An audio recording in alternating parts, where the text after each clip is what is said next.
What evening, Dick Doherty? How we doing? All right, yeah, I want to apologize right off the bat before I get started. I was a little bit late getting down there. I was supposed to be earlier.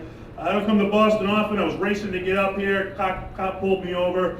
Guy said I was doing 70 and a 35 or something. Comes up to the window. Why are you going so fast, buddy? I said my wife ran off with a cop last week. I thought you were trying to give her back to me. She's your problem now, buddy. So with the Foxwoods over the weekend, anybody been to Foxwoods? Yeah. All right. Anybody ever won big at Foxwoods? Nobody wins at Foxwoods, man. Yeah. Foxwoods, the wonder of it all. Basically, you drive up there and you wonder where they get the money to build all those great, big, beautiful buildings. Then you figure it out on the ride home and you wonder what the hell happened to all your money. And let me show you how stupid we become as a people. Let's see how stupid we become. In the olden days, the Indians used to ride down out of the hills on horses, down to the wagon train, and steal from the wagon train. They're so high-tech nowadays, they now get the white man to voluntarily drive to their reservation so that they can steal from us. You know? Oh yeah, then I heard on the radio they're having a contest for who can sing the Foxwoods jingle the best. I'd like to get on some action, you know. Hey, life is good, life is sweet, we'll steal your money every time we meet. Come on down, we'll steal it all. Yeah, we live to put your money in our vault. Foxwoods. That could win right there. And, I did see some major stupidity on my way out of the casino, though. I was going to buy a cup of coffee for the car ride home, and then I changed back from the coffee on one of the $1 bills that was written down, go to, I don't know, George.com and track where this dollar bill has been. Anybody else got one of these yet? You know what I'm talking about? What level of boredom have you hit in life where it makes sense in your head to go track where a dollar bill has been? I've been bored before, you know. I got the weekend out from work, sitting around the house, nothing to do. I got so bored one time, I went to my caller ID and I looked up the phone numbers of the telemarketers that had called me all day, and I called them back just to ask them if they were happy with their long distance carrier.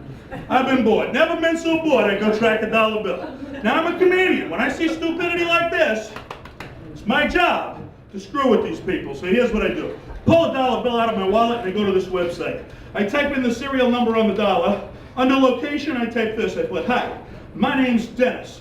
I'm a male stripper. And the last place the dollar bill you're holding was inside of my thong. Then right next to that statement, I post a picture of me in a thong holding a dollar bill like this. That's my whole routine if you guys actually see it. I just point out the stupidity I see all day and I tell you guys about it. Speaking of stupidity, there's one guy I gotta make fun of before I get done. Let's get this out of the way right now. I almost feel bad for making fun of him. Not because he doesn't deserve it, but because he makes it too easy on me. I feel like I'm not doing my job as a comic making fun of him. I call this next routine, How Hard Can I Bash Fake President George Bush in Under a Minute? Ready? And begin. Why did George Bush run for president? Because there were no more assistant manager positions open at Dairy Queen, and he figured if his father couldn't buy the election with dirty oil money, then his brother in Florida would rig it for him. George Bush walks into a bar. He says, give me a beer. The bartender pours him a beer and slides it toward him. The beer goes off the bar, hits the ground, and smashes apart. The bartender says, why didn't you catch it? He said, it was draft beer. I was dodging it. How many George Bushes does it take to screw in a light bulb?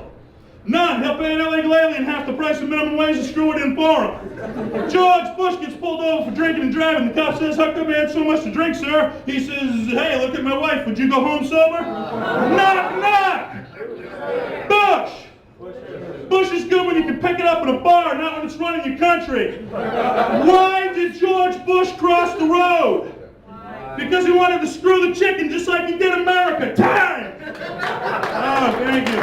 Hey, I'm glad you guys liked it, you know? I did that same routine a couple of shows ago. Guy gave me the absolute stupidest heckle I have ever heard in my entire life. Guy actually yelled out, hey, George Bush was a good president. He just made a lot of mistakes. So